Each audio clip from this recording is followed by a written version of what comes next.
9:26 de la noche, continuamos con más difusión parlante y llega la primera entrevista de la noche. La verdad que un placer charlar con él, de nuestros pagos, Andy, más cerca de los míos quizás, desde la bella localidad de Bernal. Acá Quilmes presente, vos Lanús, bueno, estás un poco más lejos, pero bueno, estás ahí nomás. Qué placer charlar con él, la verdad que una trayectoria increíble, la verdad que cantante, pianista.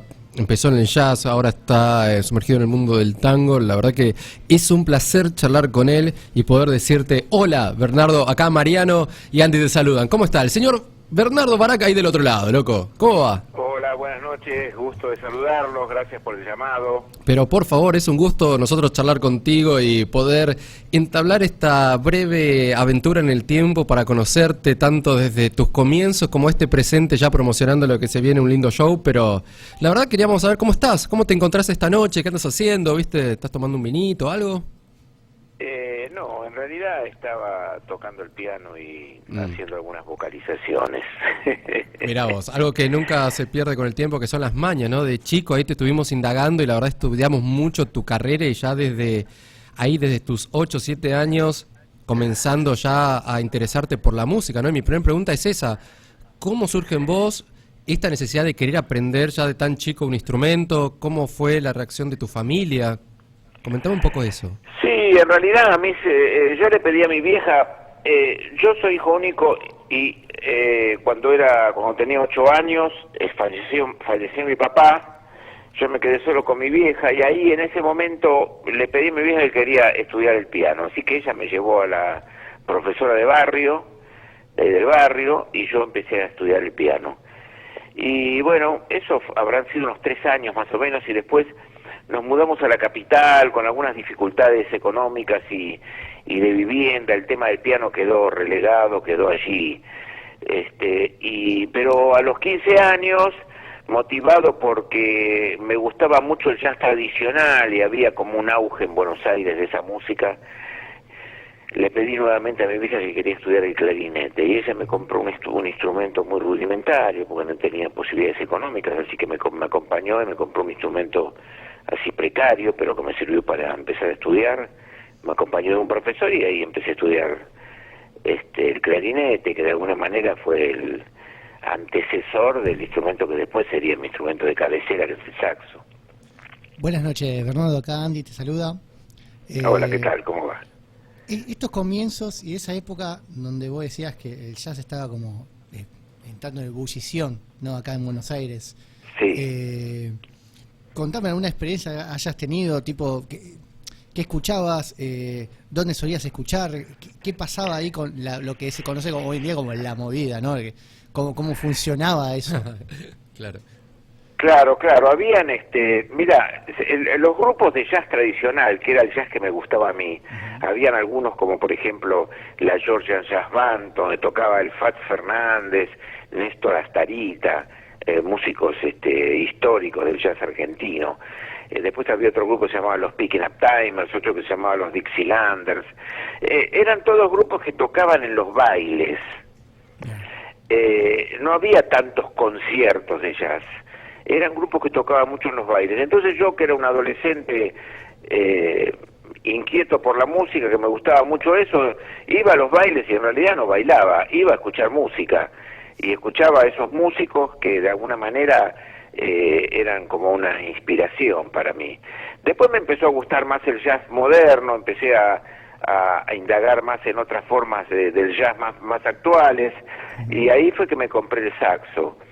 Y ya en esta movida sí habían, los grupos tocaban mucho en boliches, y yo iba a los boliches a escuchar jazz, y también habían conciertos, habían algunos festivales de jazz, había un ciclo en la Facultad de Medicina que se hacía en el Aula Magna, que era bárbaro, y bueno, y yo estaba como muy pendiente de todo eso y inquieto por estudiar mis instrumentos, ¿no? Y un par de años más tarde empezó más la parte del rock argentino, donde empezaba más un rock más tipo sinfónico, algo así más tipo los progresivos, los Yes, primera época. ¿Eso cómo te influenció o fue algo como, me interesa este movimiento, pero no pertenezco tanto? Mira, en realidad te digo una cosa, cuando yo era jovencito, la mayoría de mis compañeros, de mis amigos, les gustaban los Beatles. Era en la época que habían aparecido los Beatles. Entonces todos los grupos se formaban con esta influencia y respondían de alguna manera a formaciones que tenían que ver con eso. O sea, ellos fueron como que marcaron una etapa, y entonces todos los grupos tenían una guitarra o dos guitarras, un bajo eléctrico, una batería, y un bajo eléctrico, eventualmente algún teclado, porque habían grupos como, qué sé yo, bueno, ahora ya no me acuerdo exactamente de todos, pero había muchos grupos ingleses y algunos norteamericanos, pero tenían todos tenían un poco esa onda. En algunos pocos había algún saxo por ahí, pero bueno, en medio de esa movida que de alguna manera me captó como intérprete, pero yo estaba entusiasmado con el jazz. O sea, mientras mis amigos, digamos, o por lo menos compañeros de esa camada, de esa generación, se compraban los discos de los Beatles y de estos grupos. Había un grupo inglés llamado los David Clark's Five, que a mí me gustaban porque tenían un saxo. Yo me compraba los discos de Miles Davis, de John Coltrane, de Herbie Hancock, que era la música que a mí me gustaba. Y luego la música de fusión, como el Weather Report y grupos así. Y bueno, entonces, ¿qué pasaba también? Que como esta particularidad, digamos, esta manera de ocupar la escena de la juventud por parte de grupos con estas características, hacían que la mayoría de los pibes se pusieran a tocar la guitarra, la batería, el bajo. Algunos que de chicos habían estudiado piano se sumaban con un teclado, pero no había muchos instrumentos de viento jóvenes, en realidad había muy pocos.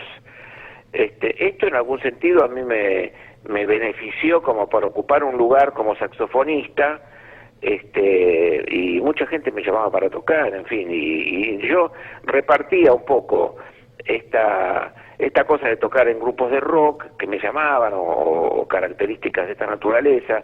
De hecho, me llamó Sandro para trabajar con él, cuando Sandro era como una suerte de émulo de Elvis Presley, ¿viste? Después vino su época más baladista, pero yo tocaba con Roberto en la época esa, que era la época de la cueva, donde él estaba en la cueva. Y bueno, repartía un poco esta actividad con la cosa de tocar jazz en algunos reductos, armar algunos grupos con amigos, en fin, eso. Estamos charlando con Bernardo Baraj, promocionando lo que será su show pronto. Sí, agéndatelo, miércoles 11 de diciembre a las 21 horas, ahí en el hermoso Café Vinilo. Bernardo, ¿me querés contar un poco? Y quiero saber si realmente es tan así, que uno de los que realmente hizo que vos hoy seas quien sea fuera tu ex jefe en IBM. Bueno, sí, esa es una anécdota que la cuento siempre, ya se está haciendo muy popular. Sí, no, claramente, acá llegó. Por eso, pero ¿es real o son como esas anécdotas que van mutando, viste, uno lo va ayornando? No, tal cual yo la cuento, porque eso está, bueno, hay algún relato por ahí en la charla de TEDx donde cuento muy explícitamente esta anécdota. Es verdad, yo trabajaba en IBM porque, bueno, había que laburar, viste, bueno, no era un músico profesional todavía, y era joven y me iba como la mona en la escuela porque no era buen estudiante. Así es que había que trabajar, y claro, yo con esta cosa de que me iba a las noches, todas las noches me acostaba tarde, me iba a escuchar jazz a los boliches y eso, y llegaba tarde. Lo cierto que un buen día tuve varios apercibimientos, y entre uno de los grupos que yo tocaba, de rock, fuimos a tocar, nos aceptaron en un programa musical que se llamaba Escala Musical, que era más o menos un programa como si te dijeran los programas de Badía. En esa época, televisión en blanco y negro, habían 3 o 4 canales nomás, y eso era todo, y era un programa que iba los domingos al mediodía, lo veía todo el país, y entonces yo ya había tenido varios apercibimientos ahí en IBM, donde yo trabajaba, por mi inconducta, digamos. Y un lunes llego después y me manda a llamar el gerente una vez más. Dije, bueno, ahora me va a cagar a pedo de nuevo. Entonces me hizo sentar, pase Baraja, en la oficina, ¿viste? Y yo tímidamente me senté ahí esperando la reprimenda. y me dijo, mire, Barak, dice, ayer lo estuve viendo en el programa de televisión, en Escala Musical, con ese grupo con el que toco, y la verdad que me sorprendió, no sabía que tocaba tan bien, me dice, y muy bien el grupo, la verdad que lo felicito, me dice, pero lo que más me llamó la atención, me dice el tipo, es que yo lo vi tan feliz ahí, tocando en la televisión, y acá yo la verdad que no lo veo así de contento, me dijo. Así que tomé una decisión, lo voy a despedir. Y me echó a la mierda, tipo, ¿viste? Que para mí fue una situación muy traumática, porque esos eran años, yo era muy jovencito, tenía 18, 19 años, no sé, eran otros tiempos también, por ahí hoy un pibe de 19 años tiene un speed y otra cosa, qué sé yo, no sé. Lo cierto que en aquellos años, no sé, los jóvenes de la clase media, sobre todo clase baja, que laburaban, viste, cuando llegaba fin de mes que te pagaban en un sobre, te daban la plata, la daban en la casa, viste, el sobre lo entregaban en la casa. Yo salía de cobrar, con mi sobre me iba al Centro Cultural del Disco, que era una cadena de disquerías que había, donde vos podías entrar en una cabinita y escuchar el long play que te llevabas, o probar si te gustaba uno u otro, con cuidado para no estropearlo, lógicamente. Y todos los meses me compraba un disco de jazz. Entonces llegaba a mi casa con el sobre en una mano, el disco de jazz en la otra, y le daba la guita a mi vieja, y después ella me daba para mis gastos. Pero bueno, así eran los tiempos en esa época. Así que para mí fue muy traumática la situación, porque imagínate que quedábamos de un día para otro, viste, en una situación bastante complicada económicamente, porque mi vieja lo único que tenía era una pensión por mi viejo, en fin, y mi mamá era una mujer enferma, bueno, problemas. Lo cierto es que, fíjate cómo habrá sido de complicada la situación, que yo me pasé como un mes yéndome todos los días de mi casa, haciendo de cuenta que me iba a laburar, porque no me animaba a decirle a mi vieja. Terrible. Que me habían echado. Bueno, por último, lógicamente, eso no se podía sostener mucho tiempo, así que cuando le dije, ya se angustió mucho, bueno. Pero bueno, fue una situación afortunada, porque claro, sí, después te juntaste con un montón de gente, después con Spinetta, Rubén Rada, Vital, es como, ¿viste? No, bueno, sí, bueno, por eso fue mucho más adelante. Yo te estoy hablando, concretamente te voy a decir, del año 63, por ahí, 62, 63, y era muy jovencito, y entonces a esta altura te estarás preguntando, ¿pero qué edad tiene este tipo? No te creas que nosotros somos tan pebetes tampoco, señor. O sea, no importa, pero no importa, eso es lo de menos, lo importante obvio, tal es, cual. no, hay como hay toda una cultura media pelotuda con el tema de la edad, ¿viste? Que no hay que decir la edad, que si sos más joven sos mejor, que si pareciera como que el cumplir años es algo vergonzante, ¿viste? Claro. Es una pelotudez. Las grandes civilizaciones del mundo hacen de la vejez vinculada a la sabiduría una cosa de respeto y de honra, y acá hay como una cosa muy, que todo el tiempo se habla de eso, no te voy a decir la edad, o hay que ocultar la edad, o como si eso fuera. Yo nací en el año 44, tengo 75 ahora. Entonces, bueno, así eran aquellos tiempos, como te estaba contando, y medio que me perdí con esta disquisición acerca de los años. No, pero hablando un poco de la nueva camada y algo, te pregunto, Bernardo, vos hoy actualmente consumís música, viste que ahora está mucho en furor lo que es el trap y este estilo musical. ¿Cómo sos vos hoy musicalmente? ¿Fuiste por ahí consumiendo lo nuevo que está viniendo? ¿Qué estás escuchando hoy por hoy, más que nada?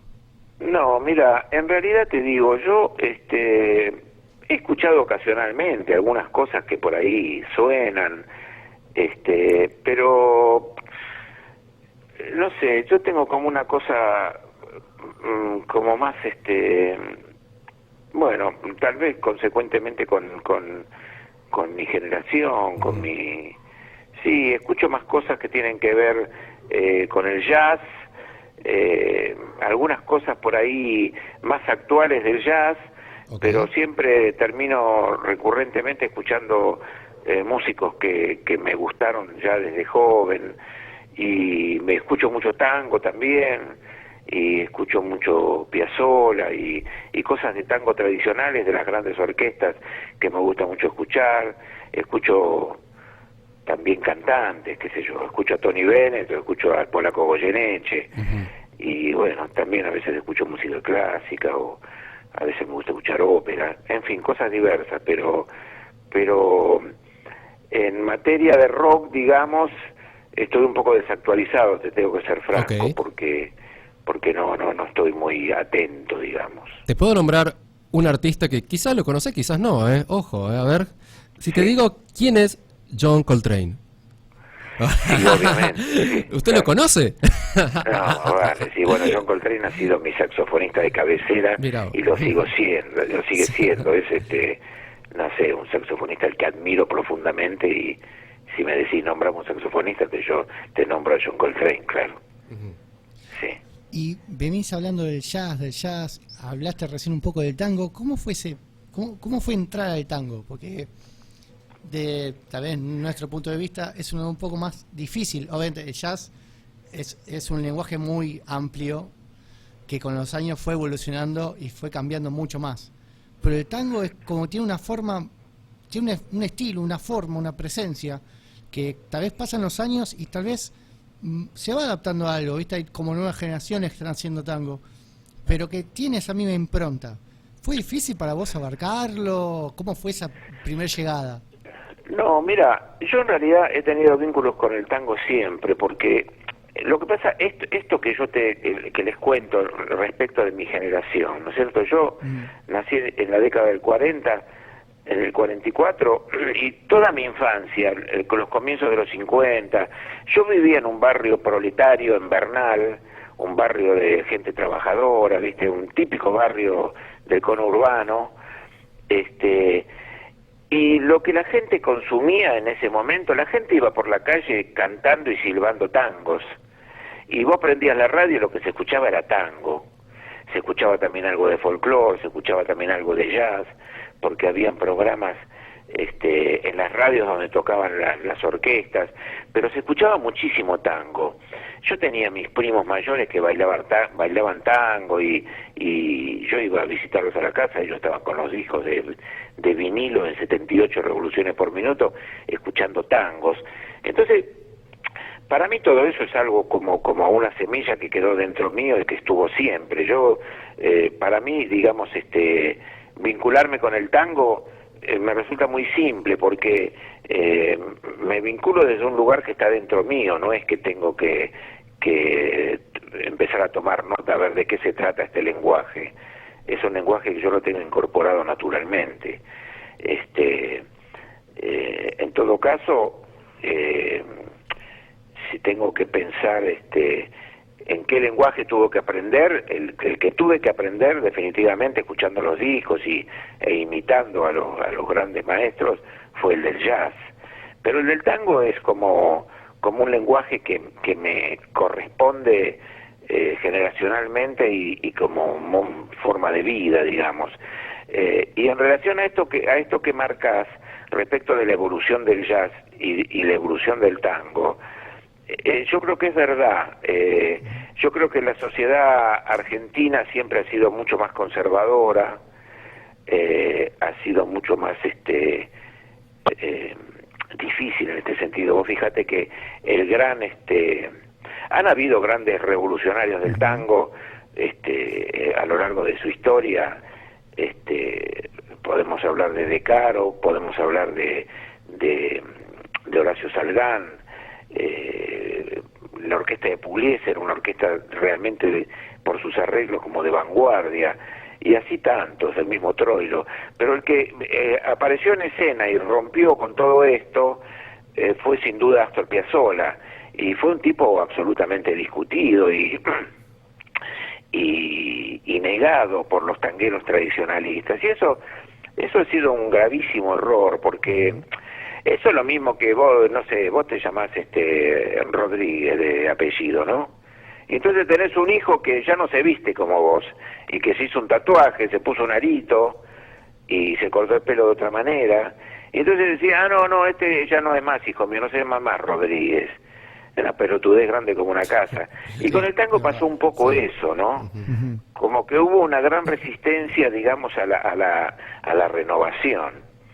Y esto generó una cosa de mucha detención, entre otros factores, ¿no? que han estado, digamos, teniendo incidencia. Pero esto me parece muy importante. En Estados Unidos los músicos se han caracterizado, los músicos de jazz, por permanentemente estar buscando nuevas formas y renovarse y no tener miedo a la renovación. Y bueno, eso le ha dado mucha riqueza, ¿no?, al lenguaje también. Pero bueno, ahora afortunadamente hay cantidad de gente joven que está haciendo tangos nuevos, que está componiendo, bueno, con muchas inquietudes. Y bueno, hay como un proceso que después decantará y el tiempo dirá qué vale y qué no vale, pero en principio vale, digamos, la actitud de buscar una renovación y generar, componer nuevos temas y no quedarse apegados, digamos, a las propuestas musicales y poéticas de la década del 40-50, ¿no? Y ya para ir cerrando también, para ya también dejarte hacer tus ejercicios en paz. No hay problema. Después de tantos años, seguís grabando, seguís sacando material, vas a estar presentándote ahora también como cantante de tango, que ya lo has hecho antes, ahora con un nuevo trabajo. Tu Alegre Corazón, el miércoles 11 de diciembre, 21 horas en Café Vinilo. Chequen ahí, también sigan en las redes sociales a Bernardo Barac, que la verdad que es mucha historia. Nosotros estuvimos estudiando bastante, vimos tu charla también, y la verdad que es increíble la carrera que tenés, y para nosotros es como, wow, ¿viste? Como que estaríamos hablando un montón. Nos gustaría que próximamente después vengas acá al teatro de donde hacemos el programa y tomar algo y charlar, y la verdad que da para largo y tendido. Inclusive te invitaría a que vengas y nos traigas tus discos y también discos de otros y charlar, ¿viste? Y que nos empalpemos juntos de esta historia. Es una propuesta que estaría buenísima. Cuando quieran, con mucho gusto. Cuando pase digamos, el 11 del 11 de diciembre que hago la presentación, que estoy a 1000 con notas y de un lado para otro y preparando el concierto, después de eso, cuando ustedes gusten, se comunican y combinamos algo, un encuentro y de mil amores. Dale. Y después de tantos tiempos en esto, ¿sacar un nuevo disco, qué te sienta? ¿O es como un disco más o ningún disco es un disco más para vos? No, ningún disco es un disco más. Siempre detrás de un disco hay un trabajo, una ilusión, la posibilidad de volver a mostrarle algo nuevo a la gente, en fin. Y este disco en particular es un disco que es una mixtura entre composiciones propias y clásicos del género, y que a mí me resulta muy grato fundamentalmente por una cosa, porque yo como cantante grabé 2 discos, un primero que eran todas composiciones mías, y este segundo que tiene esta mixtura, digamos. Y yo siento que este tiempo que transcurrió del primer disco al segundo, yo escucho mi evolución como cantante, como intérprete, siento que puedo interpretar mejor, que tengo una capacidad expresiva más desarrollada, y bueno, eso me llena de satisfacción, claro. Bernardo, sin más, muchas gracias realmente por este tiempo que te has dedicado para con nosotros. Te deseamos lo mejor en la presentación del disco. Seguramente habrá otra oportunidad de charlar, de tenerte aquí y poder hablar y conocerte mejor. ¿Viste? Esto es como brevemente Bernardo Barac en, no sé cuánto pasó, 20 minutos, 25 minutos de nota. Menos, sí. Pero tranquilamente podemos hacer una hora, imagínate, haciendo un picadito de temas. Sería increíble esto, pero... así que la propuesta está hecha y seguramente esperamos tenerte. Bueno, cuando gusten se comuniquen después del 11 y lo organizamos, con mucho gusto. Ahí va, bueno. Y muchas gracias por este llamado y esta posibilidad de contarle un poco a la gente lo que estoy haciendo. Pero por favor, así que la propuesta está hecha y que termines bien la noche y el día y éxitos en el show. Bueno, muchas gracias. Un abrazo grande para todos. Adiós. Ahí pasaba el grande Bernardo Barac, que va a estar presentando ahí su segundo disco. ¿Tenemos ganas de ir? La verdad es que sí.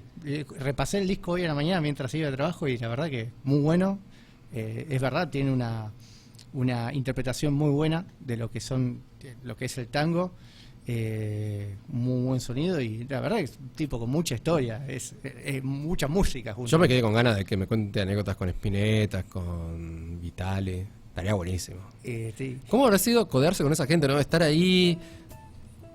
No sé, como que son muy cracks todos, ¿entendés? Sí, también creo que hay una cuestión de... O sea, como vos haciendo radio conmigo. Es como, wow, wow, boludo. Mal, estoy haciendo radio con Mariano Franco, no lo puedo ¿Entendés? creer. Es como, wow. Claro, o sea, el día de mañana, contame algo de Mariano. No sé. ¿Crees que sabes mucho de mí? Creo que no sé nada de vos. ¿Posta? O hasta ¿sabés ahí. Sí, sí, ¿no? Creo que cada uno sabe hasta ahí del otro. ¿Y te gustaría saber más de mí? No sé. Está bien, está bueno este misterio que hay en el lapso, ¿no? O sea, ¿te irías a tomar una birra conmigo solamente para hablar y conocernos? ¿Querés ir a tomar una birra conmigo, Mariano? A ver, si un día te digo, che, Andy. Sí, hola, Mariano. Vos no hablas así, pero tú. No, ya sé, pero vos tampoco. Yo sí, porque, ay Dios. Bueno, vamos. Dale, boludo, va con la concha. No era tan fácil esto. Me estás cagando la carrera, boludo. Dios, bueno, sí. Va el audio. Hola, Andy, ¿estás ahí? Esto es contexto. Sí. Sábado, 12:30 de la noche. Hola, Andy, ¿estás ahí? ¿Qué haces, Mariano? ¿Todo bien? Sí, acá en casa. Perdón que te joda. ¿Estás ocupado? No, estaba en casa. Ah, genial. Sabes, yo también estoy acá en casa, estoy tirado en la cama, viste, recién salí de la ducha. Okay. ¿Te jode que te pase a buscar y... ¿Por dónde andás? ¿Estás en tu casa, ahí en la luz? ¿Te jode que te pase a buscar y... Nada, a ver qué pinta, tomamos una birra? Dale. Sí, ¿estás bien? Sí, pero nada, si te jode, todo bien. No, dale. Te Bueno, espero. dale, en media hora estoy ahí. ¿O querés que nos juntemos un poquito más donde están los bares y ya nos vemos ahí? Dale, vos igualmente estás solo en tu casa, ¿no? En verdad no, estoy acá con mis viejos, pero... ¿Están durmiendo a esta hora? No, creo que sí. Hagamos algo mejor, para no salir, esto hace frío. ¿Me avisás cuando se van a dormir y caigo y llevo algo para tomar y más tranqui, por ahí vemos una peli? Mariano, me estás incomodando un poco, ¿estás bien? Sí, nunca estuve mejor. Gracias. Claramente no me querés conocer más. Y en el fondo como que un toque me lastima. Así que nos vamos escuchando a Bernardo Baraj, puede ser, o algo relacionado a él. Por favor, Sí, ayuda.